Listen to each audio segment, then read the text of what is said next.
จะเป็นยังไงถ้าคุณยืนกดเงินอยู่ดีๆทันใดนั้นมีหญิงสาววิ่งเข้ามายื้อแย่งกระเป๋าเงินของคุณแล้วร้องขึ้นว่าช่วยด้วยขโมยผู้คนในห้างเริ่มกรีดร้องสายตาทุกคู่จ้องมาที่คุณเพียงคนเดียวทันใดนั้นก็มีผู้คนวิ่งเข้ามาชาร์จคุณกดคุณลงกับพื้นและไม่ว่าคุณจะพยายามอธิบายเท่าไหร่ว่าคุณไม่ใช่คนร้ายก็ไม่มีใครฟังคุณเลยเรื่องราวยังแย่ได้อีกเมื่อคุณถูกจับกุมตัวไปแต่เพราะการจับกุมที่รุนแรงนั้นทำให้ร่างกายคุณรับไม่ไหวและในที่สุดคุณก็ต้องลาโลกไปพร้อมถูกยัดเยียดข้อหาว่าเป็นขโมยเพื่อคดีจะได้จบไปด้วยความตายของผู้กระทำผิดตัวปลอมถึงแม้ต่อมาคุณจะได้รับคืนความยุติธรรมแต่คดีนี้ไม่มีวันที่จะจับตัวผู้ร้ายตัวจริงได้เลยนั่นก็เพราะใบหน้าของเธอในกล้องวงจรปิดนั้น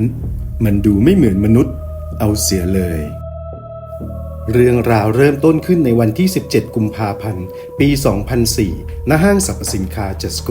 สาขาโยไกชิโอบิระในเมืองยอไกจิจังหวัดมิเอะประเทศญี่ปุ่นสถานที่ที่ควรจะเป็นเพียงแหล่งจับจ่ายใช้สอยธรรมดากลับกลายเป็นจุดเริ่มต้นของหนึ่งในคดีที่น่าเศร้าและเป็นปริศนาที่สุดในประวัติศาสตร์อาชญากรรมญี่ปุ่นชายวัย68ปีผู้มาใช้บริการตู้ ATM ตามปกติในวันนั้นเขาเป็นเพียงชายสูงวัยธรรมดาที่ถือถุงช้อปปิ้งพรุงพรังขณะที่ชายชรากำลังกดเงินที่ตู้ ATM แห่งหนึ่งอยู่นั้นหญิงสาวที่อุ้มผ้าคาดซึ่งดูเหมือนจะมีทารกที่อยู่ข้างในนั้นจับตาดูชายชราอยู่เมื่อชายชรากดเงินเสร็จหญิงคนดังกล่าวทำทีจงใจชนไหล่และล้วงกระเป๋าสตางค์ของเขาก่อนจะคว้าแขนและแผดเสียงร้องตะโกนลั่นห้างว่าช่วยด้วยช่วยด้วยขโมยขโมยผู้คนในห้างเริ่มเข้ามารุมล้อมทันใดนั้นพนักงานห้างและลูกค้าที่เข้าใจผิดพุ่งเข้าจับตัวชายชราผู้น่าสงสารจังหวะนั้นตำรวจหนุ่ม2 นายได้เข้ามาร่วมสมทบพวกเขาสวมกุญแจมือและใช้กำลังกดทับร่างกายของชายชราให้นอนแลบลงกับพื้นนานถึง20 นาทีจนแว่นตาหักในขณะที่หญิงคนร้ายอาศัยจังหวะชุลมุนนี้หลบหนีไปอย่างไร้ร่องรอย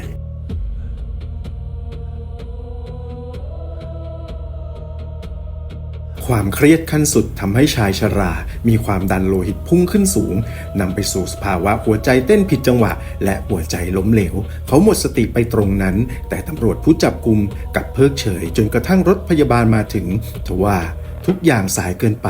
ชายชราผู้บริสุทธิ์ได้เสียชีวิตในวันรุ่งขึ้น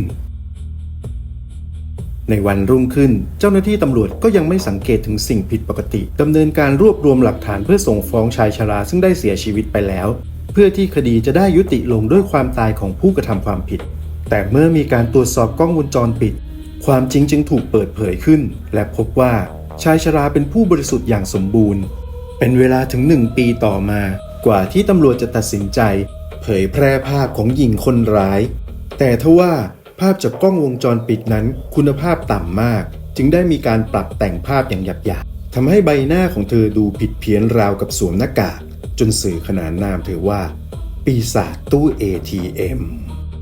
นอกจากนี้ผู้ก่อเหตุยังไม่ทิ้งร่องรอยนิ้วมือไว้แม้แต่รอยเดียวและไม่ปรากฏตัวในกล้องวงจรปิดตัวอื่นบริเวณทางออกของห้างเลยราวกับเธอระเหิดหายไปในอากาศจนถึงปัจจุบันก็ยังไม่มีใครทราบตัวตนที่แท้จริงของเธอเลย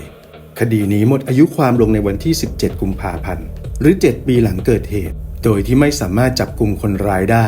ในเวลาต่อมาตำรวจได้ออกมาแถลงการล้างมลทินให้ชายชราอย่างเป็นทางการครอบครัวของผู้เสียชีวิตได้ฟ้องร้องทางแพ่งและในเดือนกันยายนปี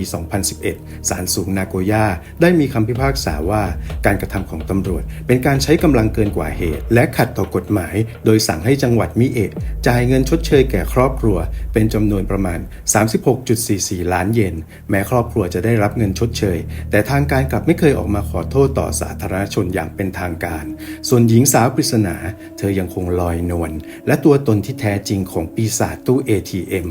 ก็ยังคงเป็นความลับที่ดำมืดที่สุดคดีหนึ่งของญี่ปุ่นจวบจนทุกวันนี้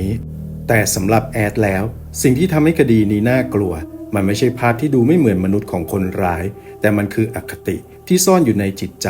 ของคนธรรมดาอย่างเราที่ไม่ได้มีเจตนาร้ายเลยในเวลาขับขันที่ต้องการการตัดสินใจในเสี้ยววินาทีเมื่อคนร้ายทำทีเป็นหญิงที่อุ้มเด็กอยู่แนบอกเพื่อเป็นเกราะป้องกันทางสังคมให้คนลดความระมัดระวังลงและแทบไม่มีใครคาดคิดว่าคนเป็นแม่จะกลายเป็นโจรล้วงกระเป๋าที่กล้าก่อเหตุในที่สาธารณะความรุนแรงและอคติทางเพศที่เมื่อมีการใช้กำลังสังคมมักมีแนวโน้มจะตัดสินใจให้ผู้ชายเป็นผู้กระทำในขณะที่ผู้หญิงที่อุ้มเด็กถูกมองว่าเป็นเหยื่อโดยอัตโนมัติและต้องการความช่วยเหลือในทันทีและแม่ตำรวจจะได้ผ่านการฝึกฝนแต่เขาก็ยังตกเป็นเหยื่อของอคตินั้นได้เมื่อเขาพบว่าพลเมืองดีกำลังรุมล้อมจับตัวชายชรานั้นอยู่ตำรวจจึงรับช่วงต่อโดยการจับกุมและกดทับชายชราไว้การกระทำเช่นนี้แสดงให้เห็นว่าตำรวจตกหลุมพรางของอคติและคล้อยตามการตัดสินใจของกลุ่มพลเมืองดีโดยไม่ได้ประเมินสถานการณ์อย่างรอบคอบความน่ากลัวราวกับปีศาจชักใยอยู่นี้ก็คือกลยุทธ์ที่คนร้ายใช้ควบคุมอคติของผู้คนในเสี้ยววินาทีแห่งความวุ่นวาย